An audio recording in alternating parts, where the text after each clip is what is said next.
उत्तर प्रदेश से एक सनसनीखेज मामला सामने आया है जिसमें मां ने बेटी को मरवाने के लिए एक सुपारी किलर को 50,000 की रकम दे डाली। लेकिन जैसे ही बेटी को पता चलता है तो बेटी उस सुपारी किलर के साथ संबंध बनाती है और संबंध बनाने के बाद उससे शादी का वादा भी कर डालती है।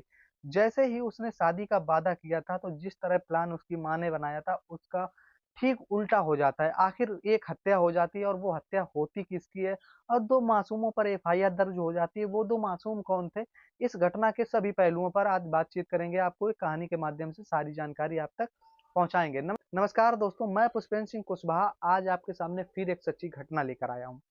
दरअसल आज की जो सच्ची घटना है उत्तर प्रदेश का एक जिला है एटा। इसी एटा के अंतर्गत एक थाना लगता है जसरतपुर थाना। उसी थाने में 5 अक्टूबर 2024 को एक एफआईआर दर्ज होती है कि मेरी पत्नी आगरा तारीख लेने गई थी और वो वापस घर नहीं आई है। जब गुमशुदगी की रिपोर्ट दर्ज कराई जाती है, जो व्यक्ति होता है उसका नाम होता है रामाधार। वो गुमशुदगी की रिपोर्ट दर्ज कराता है और घर चला जाता है। पुलिस इधर जांच पड़ताल में लग जाती है और वो अपनी पत्नी की खोजबीन में लग जाता है। करीब सुबह का वक्त होता है। 6 अक्टूबर 2024 को बाजरे के खेत में ग्रामीणों द्वारा एक लाश देखी जाती है।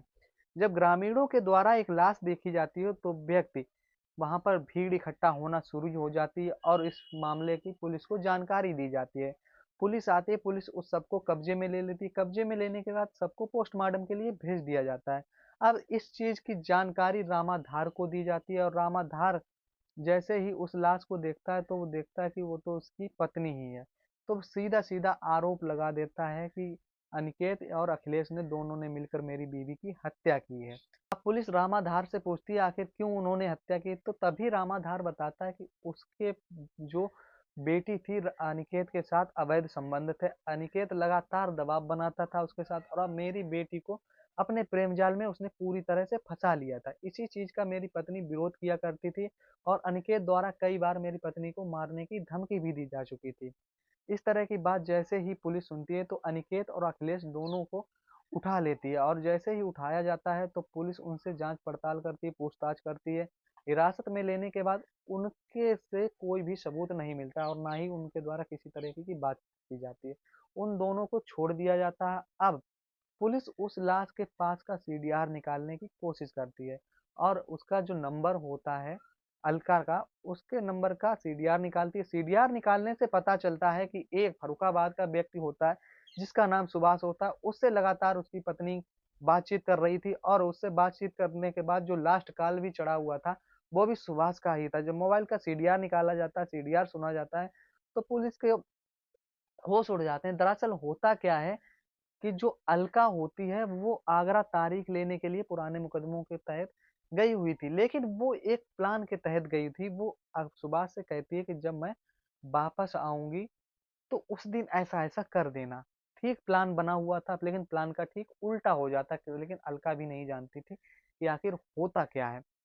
पुलिस सुभाष के नंबर का सीडीआर निकालती है, लोकेशन निकालती है, तो सुभाष का लोकेशन एटा के एक होटल में पाया जाता है।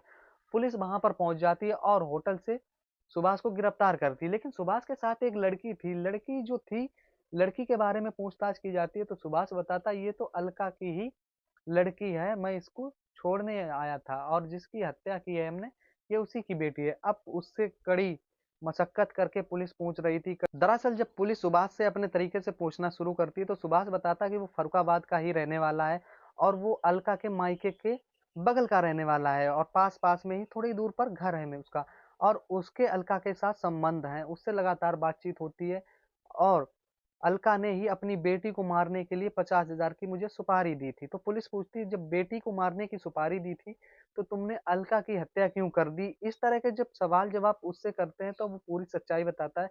वो कहता है कि दरअसल अलका ने मुझसे कहा था कि वो अपनी बेटी से बहुत ज्यादा परेशान हो चुकी है। उसकी बेटी उसकी पकड़ से बाहर जा चुकी है और वो एक बार भागने की भी कोशिश कर चुकी है। वो अनिकेत नाम के लड़के से भाग चुकी है।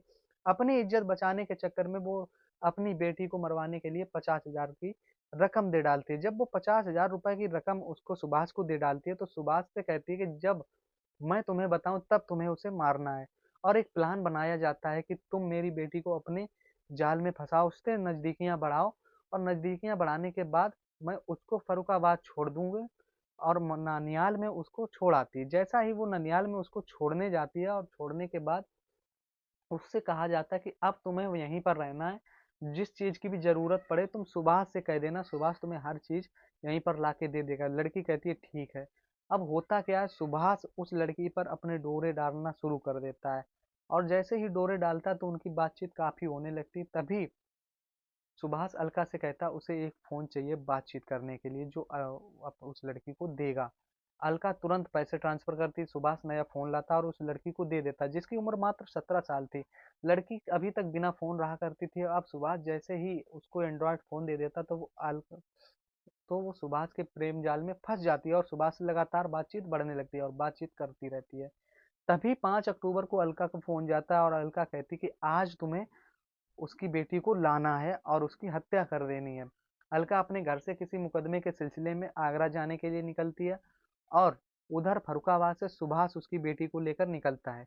तभी रास्ते में प्रेम प्रसंग में ऐसी ऐसी बातें हो जाती हैं, और बातें होने के बाद वो लड़की कहती है कि मैं सुभाष तुमसे शादी करना चाहती हूँ, और सुभाष भी कहता है कि मुझे भी तुमसे बहुत ज़्यादा प्यार हो गया, मैं भी तुमसे शादी करना चाहता हूँ।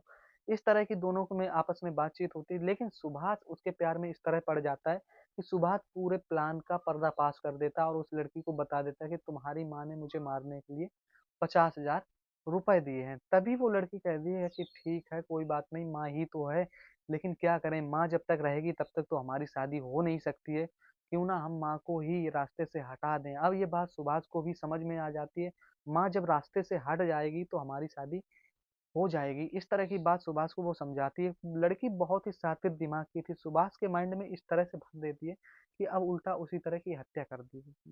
तभी एक जगह गाड़ी रोकी जाती है, और गाड़ी रोकने के बाद सुभाष उस लड़की के साथ संबंध बनाता है। संबंध बनाने के बाद लड़की उसको अपने प्यार में पूरी तरह से काबू कर लेती है। पूरी सुभाष से कहती है अब क्या किया जाए। सुभाष तभी कहता है कि तुम्हें कुछ इस तरह के पोज देने हैं कि तुम मार दी गई हो और तुम्हें मैंने मार दिया है, तुम्हारी हत्या कर दी, जो फोटो मैं तुम्हारी माँ के पास भेज दूंगा और उससे 50,000 रुपए भी ले लूंगा। लड़की मान जाती है। लड़की ठीक उसी तरह के पोज दे देती है जिस तरह से कि एक डेड बॉडी पड़ी हो। अब वो फोटो खींचकर उसकी माँ के पास भेज देता है, और माँ के पास जैसे ही भेज देता है तो होता क्या है, जब माँ के पास भेज देता है तो माँ को भरोसा हो जाता है कि उसकी बेटी की सुभाष ने हत्या कर दी है। सुभाष एटा में उसकी लड़की को छोड़कर एक होटल में छोड़ता है। होटल में छोड़ने के बाद उसकी माँ के पास पहुंचता है। माँ के पास पहुंचने के बाद उससे कहता है कि मैंने तुम्हारी बेटी को मार दिया, मेरे पैसे दे दो। उसकी माँ तुरंत उसे 50,000 रुपए दे देती है। अलका 50,000 रुपए सुभाष को जैसे ही देती है तो सुभाष उससे कहता है ठीक है चलो, मैं तुम्हें भी छोड़ देता हूँ। लेकिन अब प्लान का ठीक उल्टा हो चुका था। लड़की ने कहा था कि माँ को ही तुम रास्ते से हटा दो। हुआ क्या था, माँ ने सुपारी दी थी बेटी को मारने के लिए, लेकिन बेटी ने सुपारी किलर को प्रेम जाल में फंसाकर माँ की ही हत्या करवा देती है। अब उधर सुभाष उसको अलका को लेकर एटा के लिए निकल जाता। तभी वो एक बाजरे के खेत के पास रुकता और उसकी माँ के साथ, अलका के साथ शारीरिक संबंध बनाता है। लगातार शारीरिक संबंध बनाने के बाद जब उसका मन भर जाता है, मन भरने के बाद वो क्या करता है, उसकी गला रेत कर हत्या कर देता है। जब गला रेत कर हत्या कर देता है तो वहां से गाड़ी लेकर तुरंत वापस चला जाता है, और वापस जाने के बाद उस लड़की के साथ होटल में ही रुक जाता है। होटल में रुकने के बाद उस लड़की के साथ फिर संबंध बनाए जाते हैं। जब संबंध बनाए जाते हैं, और इधर क्या होता है, जब 6 अक्टूबर को ग्रामीण बाजरे के खेत में जाते हैं तो देखते हैं कि एक महिला की लाश पड़ी हुई थी, और उस चीज की पुलिस को जानकारी दी जाती है। जब पुलिस को जानकारी दी जाती है तो वहां पर पुलिस आती है। पुलिस आती है तो रामाधार को खबर दी जाती है। रामाधार आते हैं तो एफआईआर अनिकेत पर दर्ज कराते हैं, लेकिन अनिकेत से कोई लेना देना नहीं था, तो अनिकेत हिरासत से छोड़ दिए जाते हैं। उसके बाद जब पुलिस सीडीआर निकालती है तो सीडीआर निकालने के बाद जो कुछ होता है वो तो आपने एक कहानी के माध्यम से सुना ही है कि आखिर एक सुपारी किलर ने ठीक उल्टा कर दिया, जिसने सुपारी दी उसी की ही हत्या कर देता है। धन्यवाद।